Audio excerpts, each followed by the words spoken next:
Hello students, welcome to my channel. हम कर रहे हैं पेयर ऑफ स्ट्रेट लाइंस।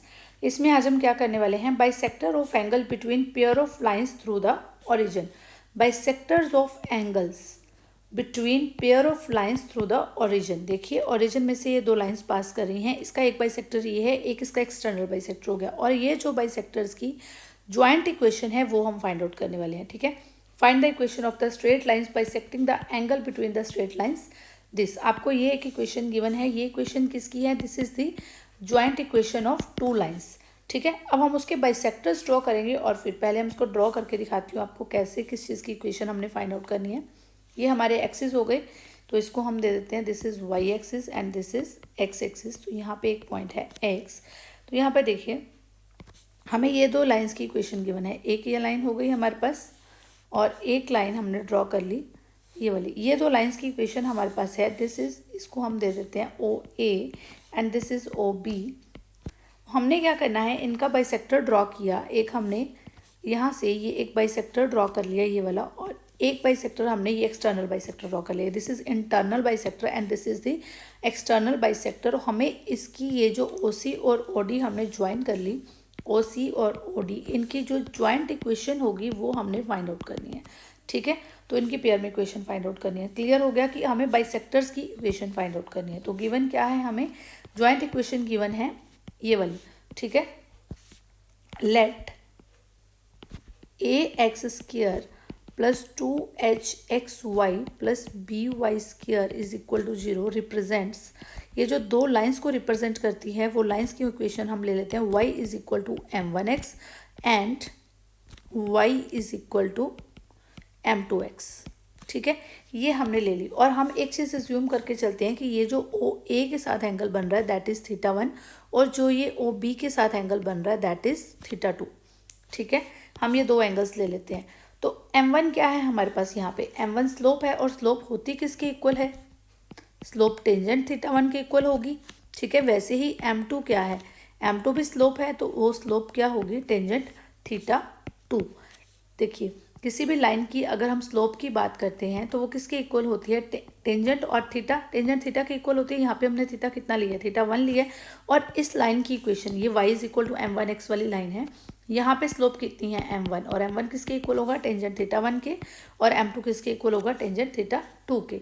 अब क्योंकि ये ज्वाइंट इक्वेशन है तो यहाँ से हमें पता है कि जो m1 प्लस m2 होता है वो किसके इक्वल होता है? वो होता है -2h/b के इक्वल। ठीक है, तो m1 प्लस m2 को हम लिख सकते हैं tangent θ1 plus tangent θ2 will be equal to -2h/b।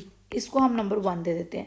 ठीक है, अब m1 m2 की बात आती है। m1 m2 किसके इक्वल होगा? m1 m2 will be equal to tangent θ1 into tangent θ2 किसके इक्वल होगा? That will be a/b। ठीक है, इस ज्वाइंट इक्वेशन से ये वैल्यूज़ कैसे निकालते हैं? ये तो हमें पता है कि ये -2h/b के इक्वल होता है और ये a/b के इक्वल होता है। इसको हमने फ्यूचर के लिए यूज़ करने के लिए रख लिया, आगे फर्दर हम इसको यूज़ करेंगे। ठीक है, अब क्योंकि हमने निकालनी है ज्वाइंट इक्वेशन ओ सी और ओ डी की, तो इसको निकालने के लिए पहले आप ये देखिए, बिकॉज ये बाइसेक्टर है, O C is the bisector of जो एंगल ए ओ बी है। ठीक है, हमने क्या लिया है? O C is internal and O D is external bisector of angle AOB. OC is internal and OD is external bisector of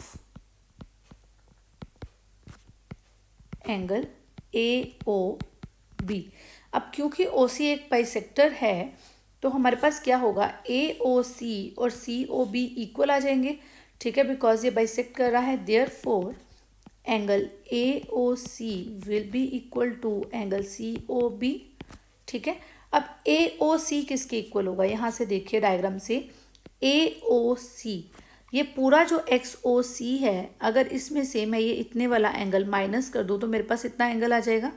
ठीक है, और ये पूरा XOC मैं इसको लिख सकती हूँ, और इसमें से मैंने ये θ1 को माइनस कर दिया तो मेरे पास ये AOC आ जाएगा। ठीक है, तो मैं क्या लिखती हूँ? This will be equal to angle XOC minus, कितना माइनस किया मैंने उसमें से? वो θ1 जो एंगल था उसको मैंने माइनस कर दिया। अब COB की टर्न आ गई। COB को देख लेते हैं कौन सा एंगल है। COB ये वाला एंगल है। ठीक है। अब ये पूरा क्या है, थीटा 2 है। अब उसमें से ये जो है एक्स ओ सी, इसको मैं माइनस कर दूं तो मेरे पास क्या आ जाएगा, सी ओ बी आ जाएगा। मतलब पूरा ये थीटा 2 है, थीटा 2 में से मैंने ये एक्स ओ सी को माइनस कर दिया। ठीक है, तो ये पूरा कितना एंगल है, that is theta 2 minus angle X O C. यहाँ से हमारे पास आ जाएगा angle X O C plus angle X O C will be equal to theta 1 plus theta 2। Two angle X O C will be equal to theta 1 plus theta 2। तो यहाँ से हमारे पास एंगल एक्स ओ सी कितना आ गया, that is theta 1 plus theta 2 by 2। Clear हो गया। अब एक और चीज़ है यहाँ पे देखने वाली, ये तो हमने इंटरनल बाइसेक्टर की बाट कर ली। अब हम बात करते हैं एक्सटर्नल बाइसेक्टर की। हमने ओ सी को इंटरनल बाइसेक्टर लिया तो हमने इसको और इसको इक्वल कर दिया। अब एक्स ओ डी, एक और हमारे पास एक्स ओ डी की अगर हम बात करें, जो एक्सटर्नल बाइसेक्टर के साथ एंगल बन रहा है, एक्स ओ डी किसके इक्वल होगा, will be equal to X O C plus C O D. ठीक है, तो एक्स ओ सी तो हम ऑलरेडी निकाल ही चुके हैं, तो इसका मतलब क्या होगा, angle X O D will be equal to angle X O C plus angle C O D. ठीक है, अब एक्स ओ सी कितना आया है हमारे पास, यहाँ पे है, तो इसको हम नंबर 3 दे देते हैं। तो एक्स ओ सी की वैल्यू हम लिख देते हैं theta 1 plus theta 2 upon 2 plus C O D कितना आएगा, दैट इज 90 डिग्री। यहाँ हम इसको कह सकते हैं पाई बाय 2। ये क्यों पाई बाय 2 आएगा, बिकॉज ये देखिए यहाँ पे जब भी बाइसेक्टर, जो इंटरनल और एक्सटर्नल बाइसेक्टर्स होते हैं किसी भी एंगल के, वो हमेशा 90 डिग्री का एंगल बनाते हैं। हमेशा क्या होते हैं, परपेंडिकुलर होते हैं। Internal and external bisectors of an angle are always perpendicular. ठीक है, हम यहाँ पे मेंशन करेंगे।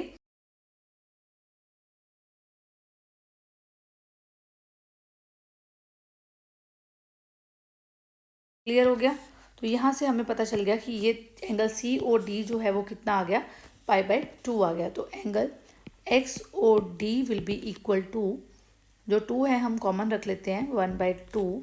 तो ये pi plus theta 1 plus theta 2। तो 2 एंगल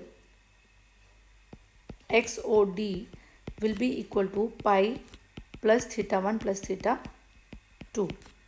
क्लियर हो गया। यहाँ पे आपके पास थीटा 1 प्लस थीटा 2 बाई 2 किसकी वैल्यू आई है, एंगल एक्स ओ सी की।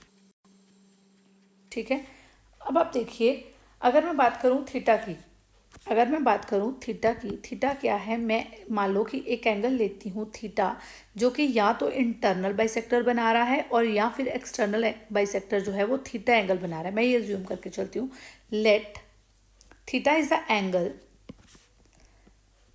let theta is an angle of internal और एक्सटर्नल बाइसेक्टर, या तो वो बना रहा है या फिर एक्सटर्नल बाइसेक्टर बना रहा है विथ एक्स एक्सिस की, एक्स एक्सिस के साथ वो थीटा एंगल बना रहा है, या तो वो ओ सी बना रहा है या वो ओ डी बना रहा है। ठीक है, अगर ओ सी बना रहा होगा, देखिए अगर ये एंगल ओ सी बना रहा होगा थीटा, तो वो एंगल कौन सा होगा, एक्स ओ सी। या तो ये बना रहा है या ओ डी बना रहा है, ओ डी बना रहा है तो वो एक्स ओ डी होगा। ठीक है, तो either theta is equal to X O C, either theta is equal to angle X O C और theta is equal to angle X O D. अब एक्स ओ सी कितना आया है हमारे पास, एक्स ओ सी हमारे पास आया है थीटा 1 प्लस थीटा 2 बाई 2। तो हम ये ले लेते हैं। ठीक है, तो इसका मतलब क्या हो गया, theta is equal to theta 1 plus theta 2 by 2। और थीटा किसके इक्वल होगा, एक्स ओ डी कितना आया है, वो ये आया हमारे पास, ये pi plus theta 1 plus theta 2। ठीक है, तो यहाँ पे हम या तो ये हो सकता है या फिर ये हो सकता है। तो यहाँ पे हमारे पास ये एक्स ओ डी की वैल्यू आई है 1/2 पाई plus theta 1 plus theta 2। Clear, या तो थीटा ये हो सकता है या ये हो सकता है। अब हम थीटा को ये लेके चलते हैं, तो थीटा किसके इक्वल है, that is equal to theta 1 plus theta 2 upon 2। तो यहाँ से हमारे पास हो गया 2 थीटा किसके इक्वल हो गया, that is equal to theta 1 plus theta 2। अब दोनों साइड हम टेंजेंट ले लेते हैं, तो टेंजेंट 2 थीटा किसके इक्वल आ जाएगा, tangent theta 1 plus theta 2। Clear. अब tangent theta one plus theta two का फॉर्मूला क्या होता है? Tangent theta one plus theta two का फॉर्मूला होता है tangent theta one plus tangent theta two upon 1 minus tangent theta one tangent theta two. ठीक है, अब tangent theta one plus tangent theta two, 1 minus tangent theta one tangent theta to की value हम already निकाल चुके हैं यहाँ पे। ये -2h अपॉन बी और ये a अपॉन बी, इसको हमने नंबर 1 और 2 दिया था, इसको हम यहाँ पे यूज़ करेंगे।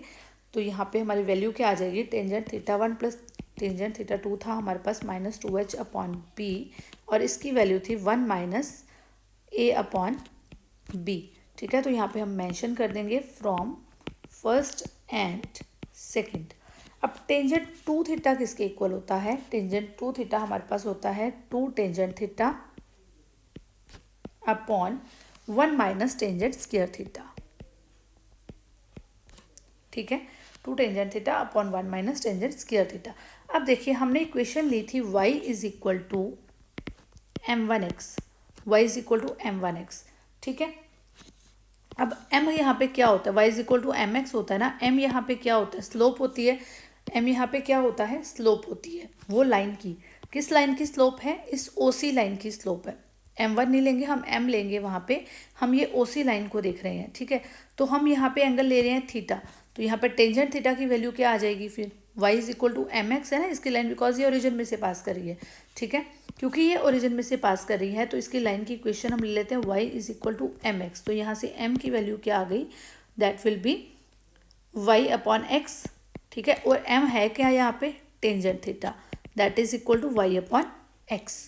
क्लियर हो गया? तो यहाँ पे हम टेंजेंट थीटा की वैल्यू को क्या रख देंगे? That will be y upon x upon 1 minus Y square upon X square will be equal to -2h upon b into B हमारा एलसीएम होगा तो b upon b minus a।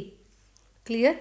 यहाँ से ये हमारा आ जाएगा y अपॉन x इंटू ये एक्स स्क्र हमारा एलसीएम वाला है, ये उसको ऊपर लिखते हैं, upon X square minus Y square will be equal to ये b और ये b कैंसिल आउट हो रहे हैं यहाँ पे। तो माइनस मैंने आपको कहा कि हम कॉमन निकाल के उसको कैंसिल कर सकते हैं, तो that will B h upon a minus b। Clear हो गया?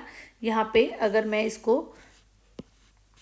यहाँ पे माइनस कॉमन निकाल देती हूँ, इसको a माइनस बी कर देती हूँ, ये माइनस माइनस मेरे कैंसिल आउट हो जाएंगे, तो ये हो जाएगा h upon a minus B. तो यहाँ पे ये एक्स स्क्वायर है और ये x है, ये कैंसिल आउट हो रहे हैं, तो वैल्यू क्या आ जाएगी? y upon X square minus Y square will be equal to h upon a minus b। ठीक है, तो इसको मैं ठीक करके लिख लेती हूँ, तो दैट विल बी, यहाँ पे हमारे पास एक x बचा है, इसको लिख लेंगे xy। ठीक है, तो यहाँ पे हमारी वैल्यू आ जाएगी X square minus Y square upon a minus B will be equal to xy upon h। तो ये हमारी क्या है? This is the joint equation of the bisectors. ये रिज़ल्ट हमारा फ्यूचर में यूज़ भी होना है और ये रिज़ल्ट जो प्रूफ है ये अपने आप में भी बहुत इंपॉर्टेंट है, एग्ज़ाम में ऑलरेडी आ चुका है। तो मैं ये ऑलरेडी आपको करवा भी चुकी थी जब हमने रिवीजन क्लास करवाई थी, तो मैं इंडिविजुअली भी आपको मैंने ये चीज़ करवा दी है, बिकॉज ये बहुत बहुत बहुत इंपॉर्टेंट है। इसको आप खुद भी अपने हैंड से ज़रूर करके देखेंगे। Thank you and keep watching my videos.